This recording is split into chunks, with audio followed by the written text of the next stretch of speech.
बोलो सियावर रामचंद्र की जय। पवन सुत हनुमान की जय। बोलो भाई सब संतन की जय। आज हम लोग के हनुमान चालीसा सत्संग में चौपाई नंबर 37 उसके ऊपर हम लोग चिंतन करेंगे। जय जय जय हनुमान गोसाई, कृपा करौ गुरुदेव की नाई। हनुमान चालीसा के इन अंतिम सोपानों में हनुमान जी की अनेक महिमा की चर्चा करने के बाद हम लोगों को पिछली चौपाइयों में दिखाया कि अगर आपने ध्यान से सुना है तो हनुमान जी का आश्रय लेने के अलावा और किसी के बारे में सोचना नहीं चाहिए। अन्य सभी देवता समर्थ होते हैं, जो भी शास्त्रोक्त देवता लोग हैं वो सब समर्थ होते हैं। शास्त्रोक्त जो नहीं है वो आपके लिए समर्थ नहीं होंगे। अपने लिए तात्विक रूप से सभी ब्रह्म स्वरूप होते हैं, लेकिन सच्चाई यह है कि हमारे लिए कल्याणकारी नहीं होते। आपके लिए कल्याणकारी क्या होते हैं और क्यों नहीं कल्याणकारी होते हैं, इन सब बिंदुओं के ऊपर हम लोगों ने चिंतन करा था कि वो कल्याणकारी होते हैं जो हमारे आध्यात्मिक विकास को इनिशिएट करें, हमारी मनोकामना पूर्ण करें। ये संसारी व्यक्ति होता है, कब तक अपनी मनोकामना के लिए प्रार्थना करते रहोगे, हमको कृपा मिलेगी, हमको कृपा नहीं मिलेगी। अरे भैया शर्म करो। जो सदैव कृपा का आकांक्षी होता है, पता क्या बोल रहा है, भगवान हम कृपा नहीं मांगेंगे तो आप कृपा करेंगे नहीं, हमको हमारे ऊपर कृपा बनाए रखिए आप। अरे तेरा भाई विचार करो, तुम नहीं मांग रहे हो तो तुम्हारे ऊपर कृपा नहीं है क्या? क्यों दीन हो के इस प्रकार से जीते हो? भगवान की कण कण में कृपा बरस रही है, उसको देख के कम से कम अपनी प्रार्थना का रूप तो बदलो। भगवान आपकी अपार कृपा बरस रही है, हर पल बरस रही है, कम से कम ये डायलॉग तो चालू करो। वही जो है मांगी लाल की तरीके से दीन होते हुए भगवान की कृपा बरसती नहीं है, उनके ऊपर आरोपण करो, आक्षेप करो और तब अपना भजन प्रारंभ करो। ये बढ़िया तुम्हारा भजन है। पहले आरोपण कर दो, भगवान आप कृपा आप तो करते नहीं, और हम तो आपके बड़े भगत हैं। क्या भगत है यार तुम? ऐसा सोचने वाला भगत है क्या? तो इस प्रकार की सब बातें छोड़ छाड़ के शास्त्रोक्त जो देवता लोग होते हैं उनको लेने से हमारी आध्यात्मिक यात्रा चलती है, और आध्यात्मिक यात्रा में हम कितनी श्रद्धा भक्ति बढ़ाते चले जाएं, ऐसी श्रद्धा भक्ति बढ़ाते चले जाएं कि हमको तो कुछ मांगने का तो प्रश्न ही नहीं है, ये हमारे अंदर मांगी लाल ही खत्म हो जाए।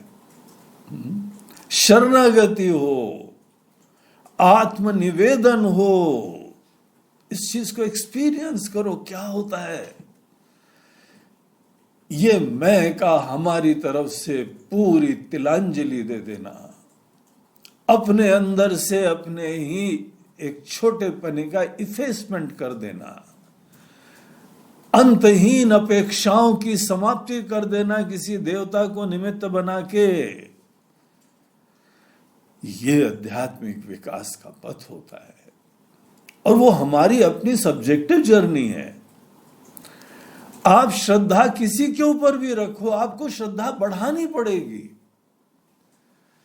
इतनी श्रद्धा बढ़ानी पड़ेगी कि आपको अब अपेक्षा और निवेदन करने की जरूरत नहीं होगी। और जो वो मैं है जो सदैव अपेक्षा करता है, उसकी समाप्ति हो जाएगी। तो टोटली डिफरेंट मार्ग हो जाते हैं। ऐसी हनुमान जी की महिमा हम लोग ने देखी है कि यहां पर आते हुए इस चौपाई में बोलते हैं, जय जय जय हनुमान गोसाई। हनुमान गोसाई, गोसाई बोलते हैं कोई स्वामी होता है, समर्थ होता है। तो किसी को हम लोग बोलते हैं ये स्वामी जी हैं, किसी को बोलते हैं ये समर्थ स्वयं सो हैं। महाराष्ट्र में एक संत है, वो बोलते हैं समर्थ रामदास, समर्थ स्वामी गोसाई, ये पर्यायवाची जैसे शब्द है। तुलसीदास जी को भी बोलते हैं गोस्वामी तुलसीदास। गोस्वामी का भी यही आशय है, गोसाई का भी यही आशय है। तो हे हनुमान जी, आप एक स्वामी की तरह से हैं, समर्थ की तरीके से हैं।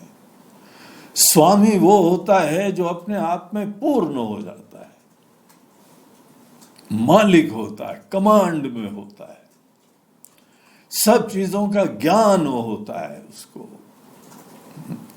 कहीं पर भी कोई दीनता नहीं होती है।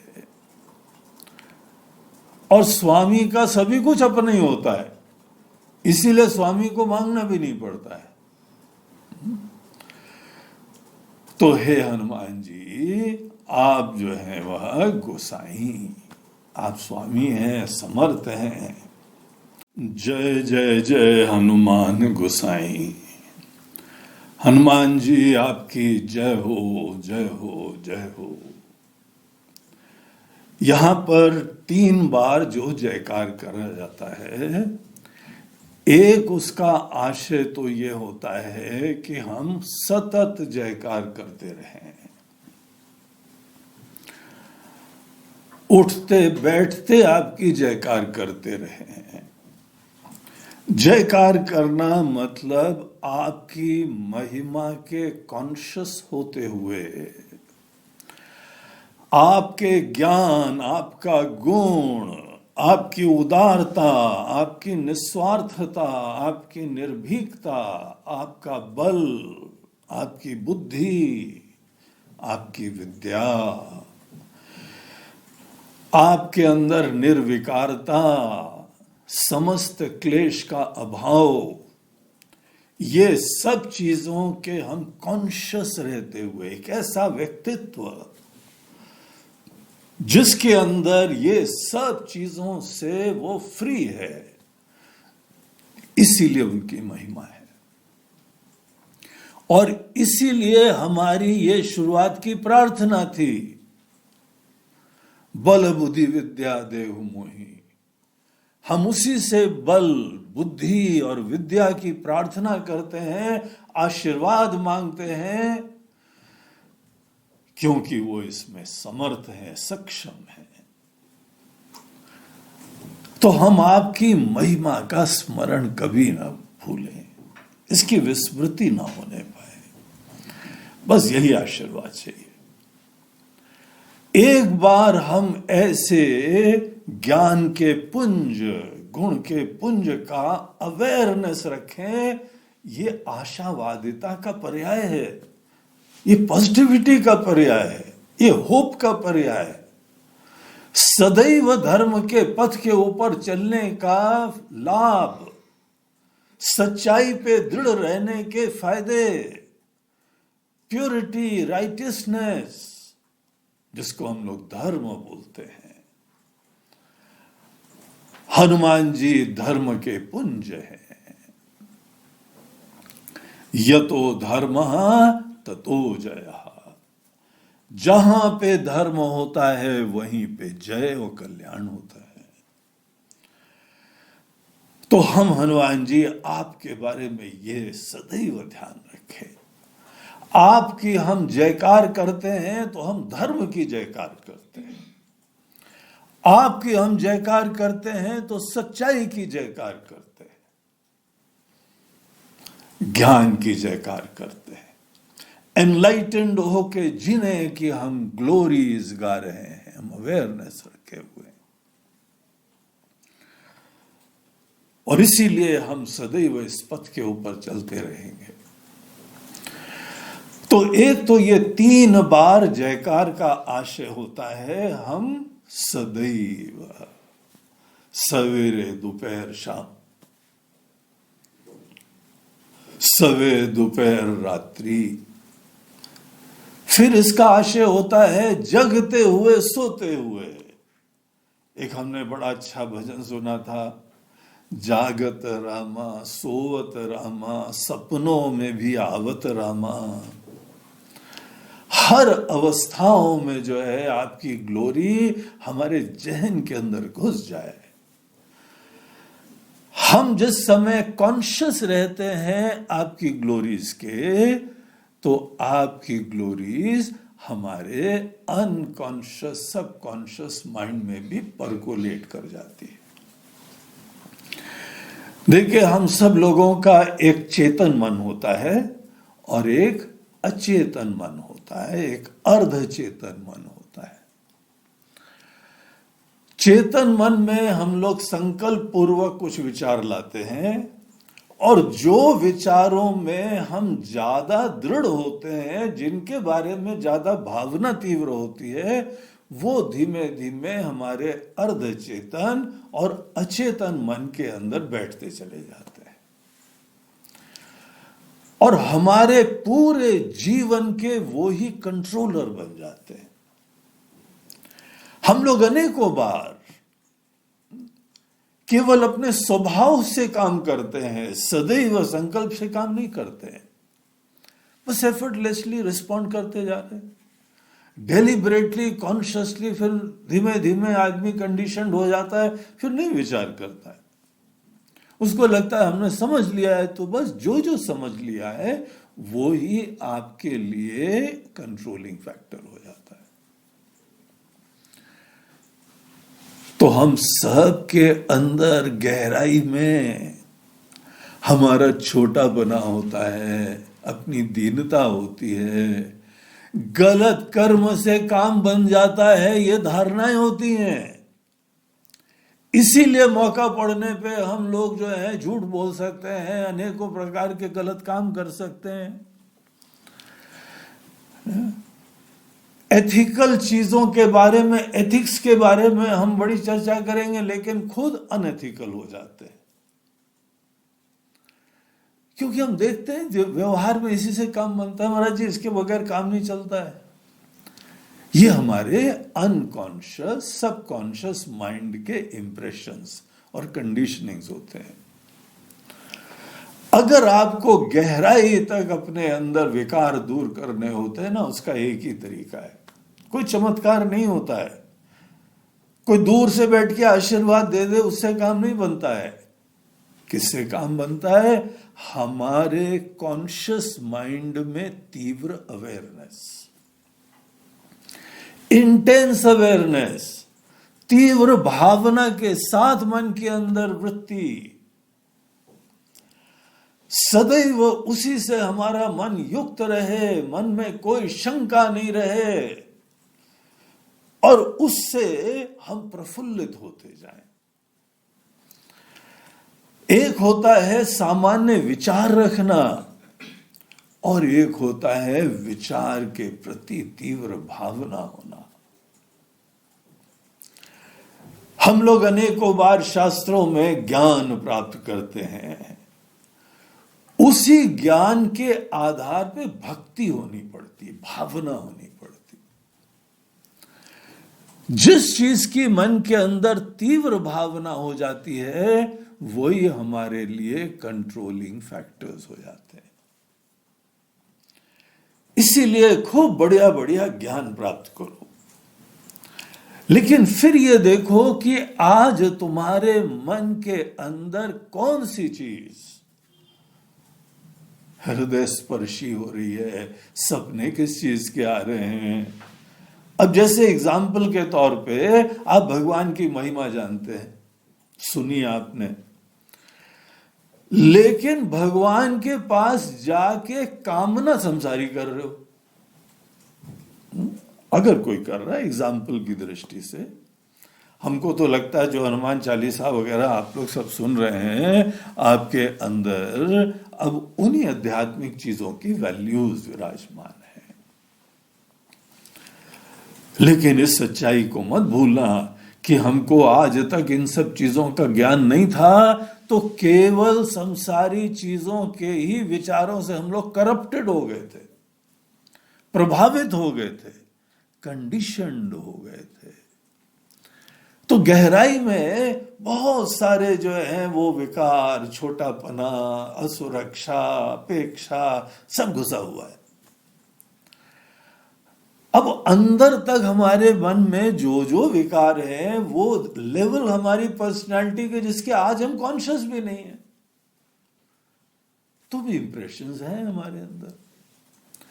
उसको पूरा साफ करने का एक तरीका है कि आपका इस समय मन ऐसी अच्छाइयों में, महानता में, तीव्रता से रमे। तीव्र भावना का बहुत बड़ा प्रभाव पड़ता है। तीव्र भावना धीमे धीमे आती है, और एक बार आती है वो हमारे ऊपर इतना अद्भुत प्रभाव डालती है, फिर वो कंट्रोलिंग फैक्टर बन जाती है, हमको नचाती है, वो ही हमारी स्वामी बन जाती है। गीता के 2nd चैप्टर में इस सिद्धांत को भगवान कृष्ण ने बड़े विस्तार से समझाया है। ध्यायतो विषयान् पुंसः संगस्तेषु उपजायते, संगात् संजायते कामः, कामात् क्रोधो विजायते। से 2 श्लोक आते हैं स्थित प्रज्ञ के प्रसंग में। ज्ञानी लोगों की चर्चा करते हुए भगवान ने ये मन की डायनेमिक्स के बारे में चर्चा करी है। बोलते हैं देखो, तुम्हारे जीवन में कोई बहुत कंट्रोलिंग फैक्टर हो गया, तुमको डोमिनेट करता है, तुमको उसी दिशा में प्रवाहित करता है। ये पता कैसे हो गया? ये होता है जब शुरुआत में तुम अपने मन में कॉन्शियसली किसी चीज से प्रभावित हुए, वहां से शुरुआत होती है। धीमे धीमे उसी में रमते हुए तुम्हारी भावना तीव्र होती गई, तुम्हारा लगाव, तुम्हारी इच्छा, इमोशंस, इंटेंसिटी बढ़ती चली गई। बोलते हैं ऑब्जर्व करो इसका क्या रंग लाता है ये सब। जब तुम किसी चीज में सवेरे शाम रमते चले जाओ तो भगवान बोलते हैं कि संगस्तेषु उपजायते, उस चीज से थोड़ा अटैचमेंट होने लगता है, वो अच्छी लगने लगती, उस पर डिपेंड होने लगते हैं। ऐसा लगने लगता है कि उसके बगैर काम नहीं चलता है, वो हमारे जीवन में बहुत इंपॉर्टेंट चीज लगने लगती है। और जब ऐसा किसी चीज के साथ हमारा अटैचमेंट हो जाता है, ऐसी महत्व की बुद्धि हो जाती है, तब जाके संगात संजायते कामः, तब मन में इच्छा का जन्म होता है। इच्छा का जन्म ये हमारे ही द्वारा शनै शनै स्लोली कल्टीवेटेड चीज है। और आप किसी चीज की भी इच्छा कर सकते हैं, अपने अंदर कैसी भी इच्छा उत्पन्न कर सकते हैं, और एक बार इच्छा आ जाती है वो तो ड्राइवर बन जाती है, हमारी जीवन की दिशा को निर्धारित करती है। तो वो हमको देखना पड़ता है कि हमारे अंदर गहराई तक ये चीजों के इंप्रेशन स्ट्रांग हो जाएं। इसलिए सदैव जयकार करो। थोड़े दिन तक तो कॉन्शियसली करना पड़ेगा। बार बार हनुमान चालीसा का पाठ करो, उसके ऊपर चिंतन करो, उसके ऊपर ध्यान करो। अब देखिए, हम सब लोग हनुमान चालीसा का पाठ तो करते आए, अब हम लोगों ने इसका अर्थ देखा तो ये तो और अद्भुत सा लगा। वाह, कितना कुछ है हनुमान चालीसा में। और अभी इसके ऊपर एक एक के ऊपर ध्यान होता है। अभी तो एक एक के ऊपर प्रवचन करा है।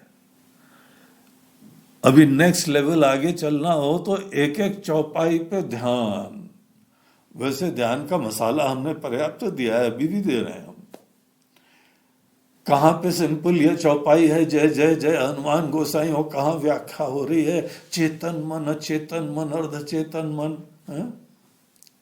यही ध्यान करके अनेकों सूक्ष्म बिंदुओं के कॉन्शियस होते हैं हम लोग।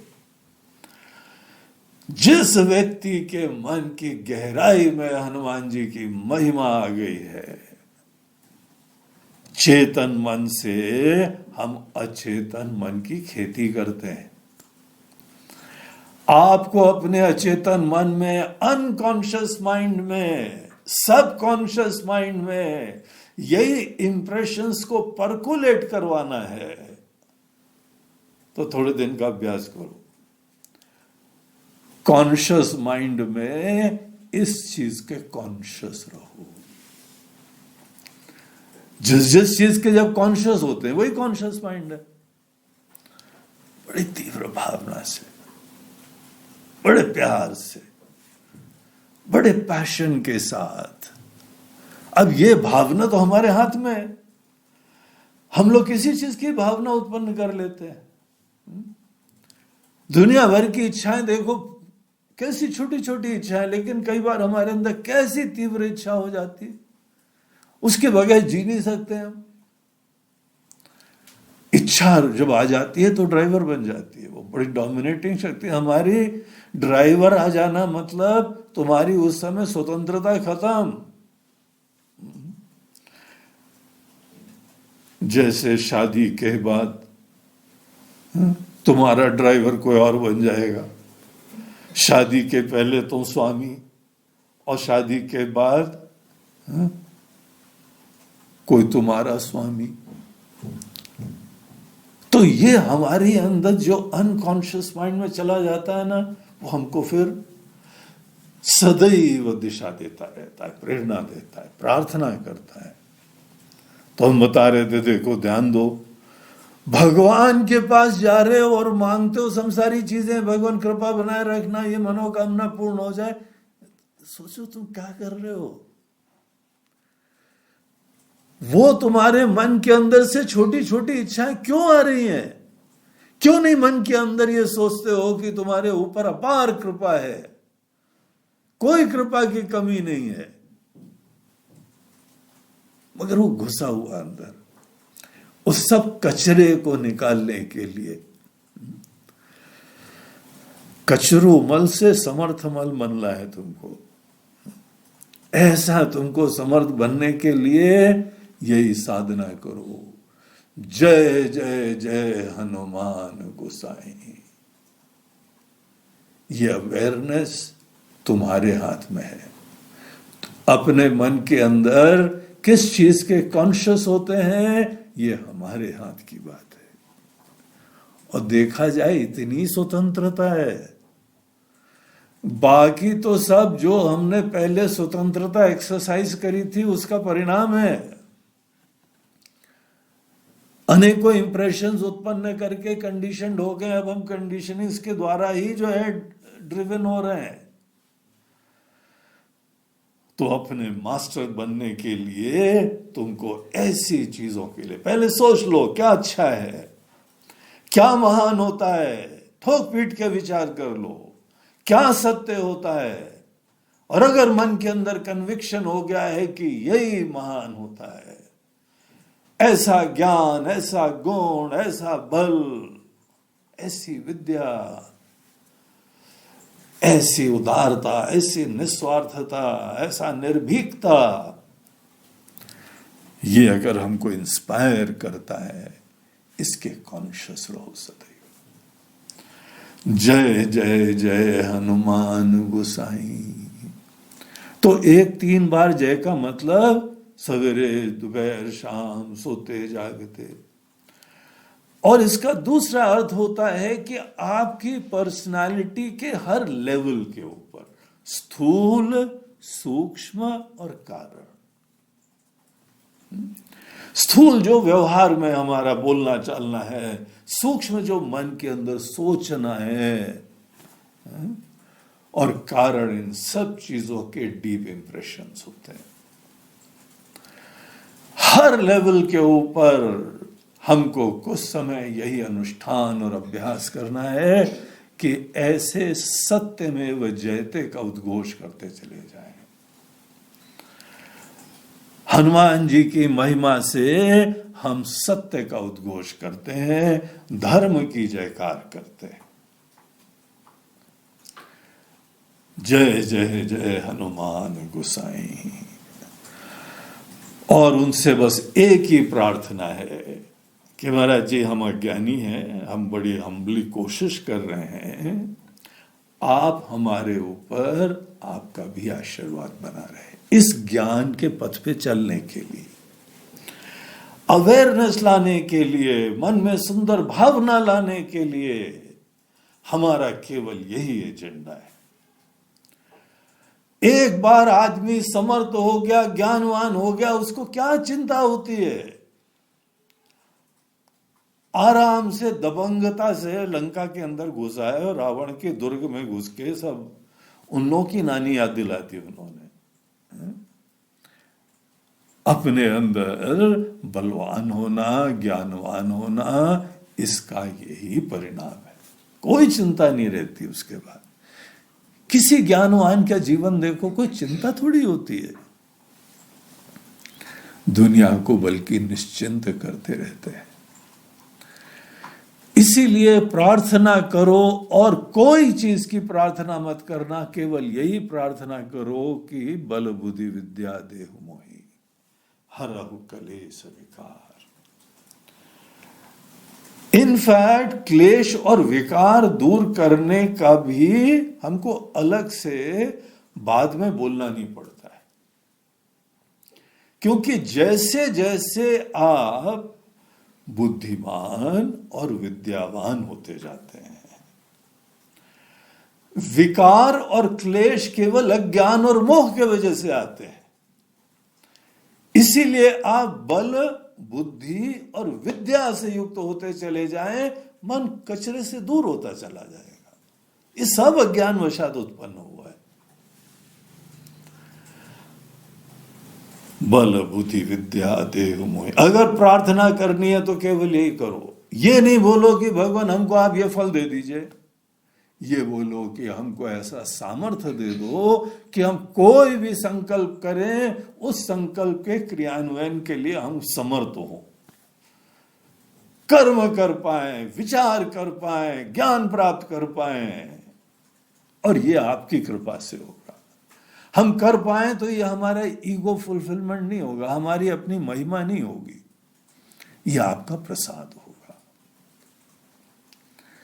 आपके ही प्रसाद से हमको बल, बुद्धि और विद्या चाहिए।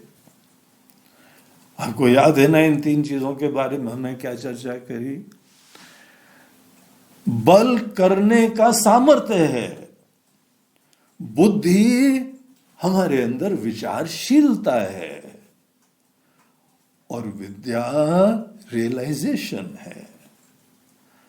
विचार करने में समर्थ हो, उत्साही हो, फैकल्टीज हमारी ऐसी हो कि हम कर पाए, गहराई में जा पाए, समझ पाए और रियलाइजेशंस प्राप्त कर पाए।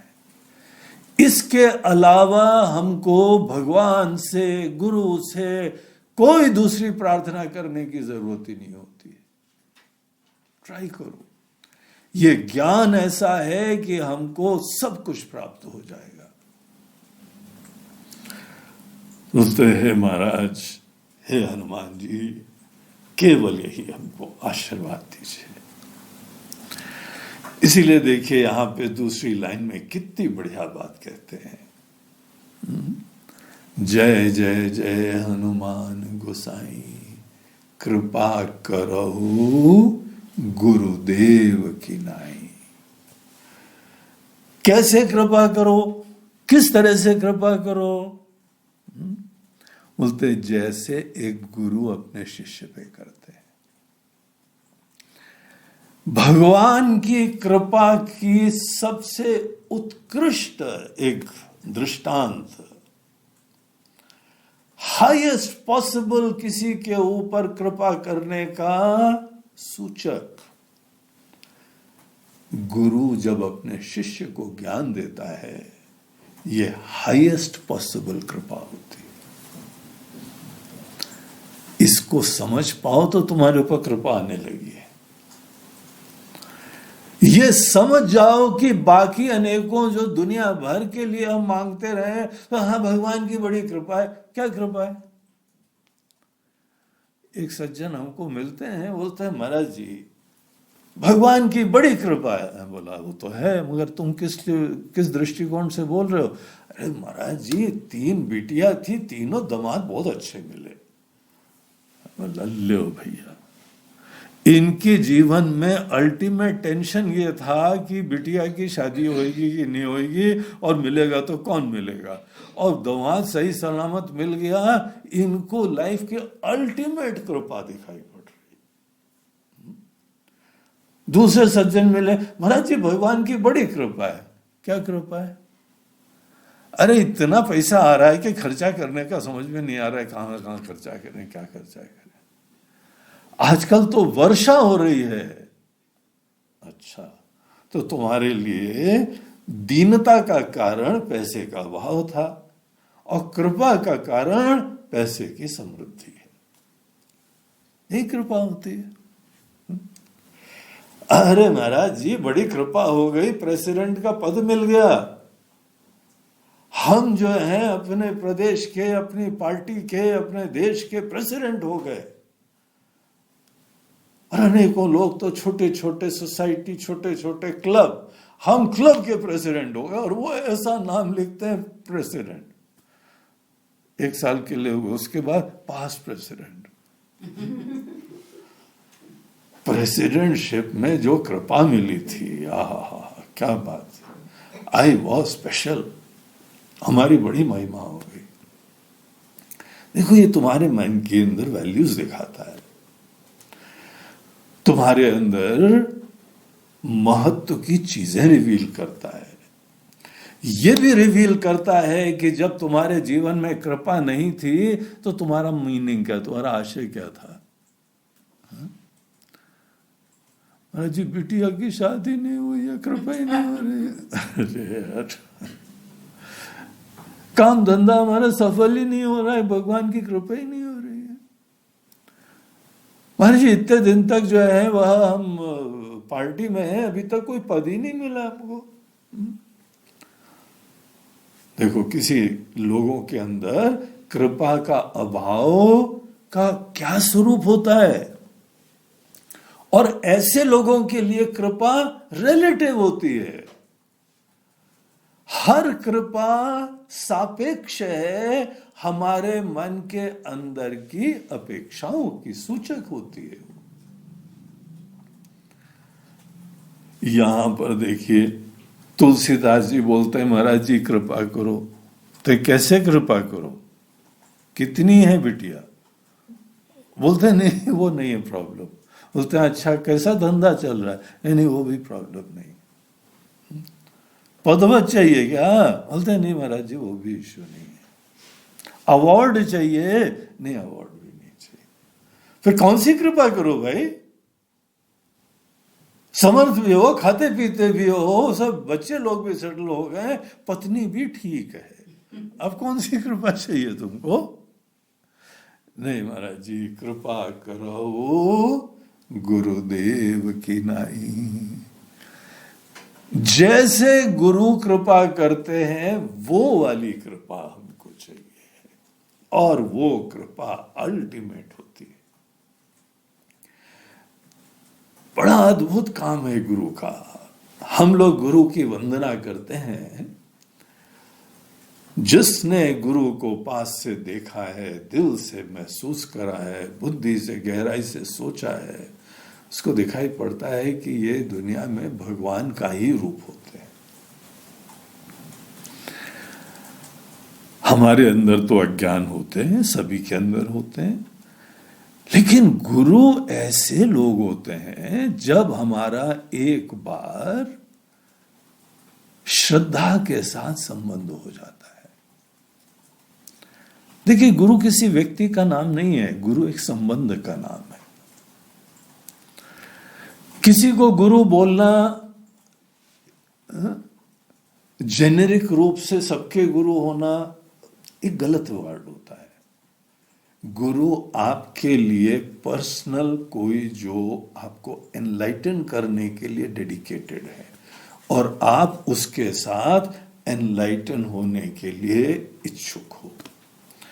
आप मन के अंदर सोचते हो कि इनका ज्ञान काम का है, ये सही बोल रहे हैं और हमको ये ज्ञान चाहिए। ये जब दो लोगों के बीच में ऐसी श्रद्धा होती है, आपको चाहिए तो ठीक है, वो भी आपको जो है स्वीकार करने को रेडी है कि नहीं है। केवल वन साइडेड रिलेशनशिप तो होती नहीं है कोई भी। गीता के अंत में संजय बोलते हैं, यत्र योगेश्वरो कृष्ण यत्र पार्थो धनुर्धरः। जहां एक योगेश्वर कृष्ण है, जहां अर्जुन है धनुर्धर, जहां एक जिज्ञासु श्रद्धालु प्रार्थी ज्ञान के, और दूसरे ने इनको ज्ञान के लिए चुन लिया, स्वीकार कर लिया। जब दोनों तरफ से इस प्रकार की भावना है तो गुरु का एक हम लोग दूसरा रूप देखते हैं। गुरु अपनी तरफ से दूसरे को अपना समझ के, जैसे हम अपने अंदर विकार दूर करते हैं, अज्ञान दूर करते हैं, वैसे दूसरे के मन के अंदर से विकार, अज्ञान, मोह खुद प्रोएक्टिवली दूर करते हैं, इनिशिएटिव लेके दूर करते हैं। हम कई बार जो है वो प्रतिक्रिया करते हैं, रिएक्ट करते हैं, इगोइस्टिक हो जाते हैं, अवेलेबल नहीं होते हैं, तो भी हमको ऐसे सब नेगेटिविटी के बावजूद प्रेरणा देते हैं, शिक्षा देते हैं, कंपैशन शो करते हैं। जो गुरु का कृपा होती है वो दुनिया में अल्टीमेट कृपा होती है। आप ये समझ लीजिए, जब भगवान आपके ऊपर बहुत कृपा करना चाहते हैं ना, तो गुरु रूप से आपके जीवन में आएंगे। आपके जीवन में कोई गुरु बन के आएगा, और गुरु कोई भी नहीं होना चाहिए। एक गुरु शब्द को लाइटली नहीं लो। जैसे तुम लोग अपने घर के संबंध, पति पत्नी, किसी को भी थोड़ी पति हो, किसी को थोड़ी पत्नी समझ सकते हो। अनेकों फैक्टर्स देखते हैं, कोई इसके योग्य है कि नहीं है। उसी तरीके से गुरु श्रोत्रिय ब्रह्मनिष्ठ होने चाहिए, तब गुरु कहलाने योग्य होते हैं कोई।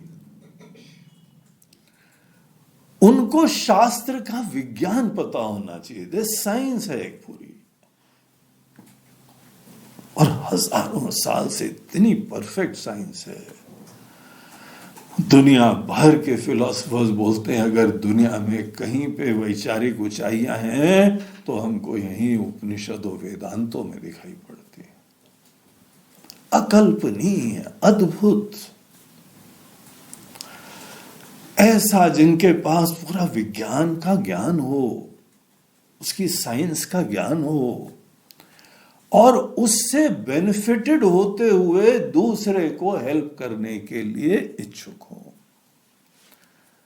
ये अल्टीमेट कृपा का एक प्लेटफॉर्म है। तो यहां देखिए, गोस्वामी जी बोलते हैं, हम हनुमान जी से ये प्रार्थना करते हैं कि हे हनुमान जी कृपा करहु गुरुदेव की नाई। गुरु अपने शिष्य के ऊपर जैसे कृपा करते हैं वैसे महाराज जी आप हम पे कृपा करना। हमारी कृपा का अब रूप बदल गया है, कृपा की प्रार्थना का स्वरूप बदल गया है।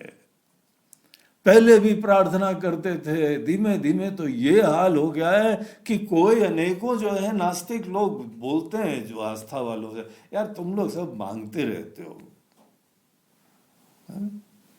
दीन हो गए हो, सदैव जो है भिखमंगापना तुम्हारे अंदर आ गया है, ये आरोपण करते हैं। क्योंकि हम लोग बाहर की चीजें ही मांगते रहते हैं। सही है बात, महाराज जी हम असमर्थ थे तो हमने वो भी मांगा है, लेकिन जीवन में हमारे पुण्य का उदय हुआ, एक गुरुदेव का स्थान बना, एंड ओ गॉड उनकी जो कृपा रही है माइंड ब्लोइंग, अकल्पनीय, रेवोल्यूशनरी, और अंतिम कृपा बस यही है। इसके बाद हमको कोई कृपा की इच्छा ही नहीं रहेगी अगर आपने गुरु की कृपा का आस्वादन कर लिया है। गुरु अपने जैसा किसी को समर्थ बना देते हैं। एक जगह गुरु की वंदना में कोई कहता है कि हे गुरुदेव हम आपकी महिमा में क्या दृष्टांत दें, तो किसी ने बोला अरे गुरु जी तो बिल्कुल पारसमणि है। तो पारसमणि क्या करती है? बोलते हैं जो लोहे को छूती है तो सोना बन जाता है। हम कैसे बिल्कुल लोहा थे हम सोना बन गए? तो बोलते हैं नहीं नहीं नहीं, गुरु जी को जो है ना पारसमणि बोलना सही नहीं है। तो क्यों नहीं सही है? इससे और क्या महान हो सकता है? बोलते हैं पारसमणि में एक प्रॉब्लम है। पारसमणि किसी लोहे को सोना बनाती है, किसी लोहे को पारसमणि नहीं बनाती है। सोचा तुमने कभी? ये तुमको जो है सोना तो बना देगी, पहले की अपेक्षा तुम अच्छे हो गए, लेकिन तुम पारसमणि नहीं बने हो। लेकिन गुरुदेव तो हमको अपने ही तरीके से समर्थ बना देते हैं। इससे बड़ी कृपा दुनिया में नहीं होती है। जय जय जय हनुमान गोसाई, जय हो हनुमान जी। आप हमारे ऊपर गुरुदेव की तरह कृपा बनाए रखिए। आपको हम उसी तरह से देखते हैं। आप वही ब्रह्म हैं। जब हम जो है संसारी चीजें मांगते थे तो आपने वो भी हमको दे दी। हमने जिस समय सुंदर भक्ति मांगी तो आपने भक्ति भी दे दी। अब हम आपसे ज्ञान मांगते हैं, एनलाइटनमेंट मांगते हैं, प्रबुद्धता मांगते हैं। अब वो कृपा हमारे ऊपर करिएगा।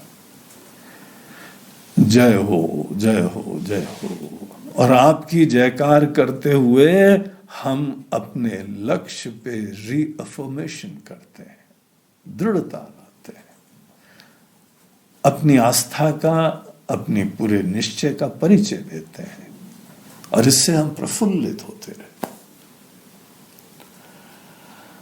तो बड़ी सुंदर चौपाई है। जय जय जय हनुमान गोसाई, कृपा करो गुरुदेव की नाई। बोलो सियावर रामचंद्र की जय।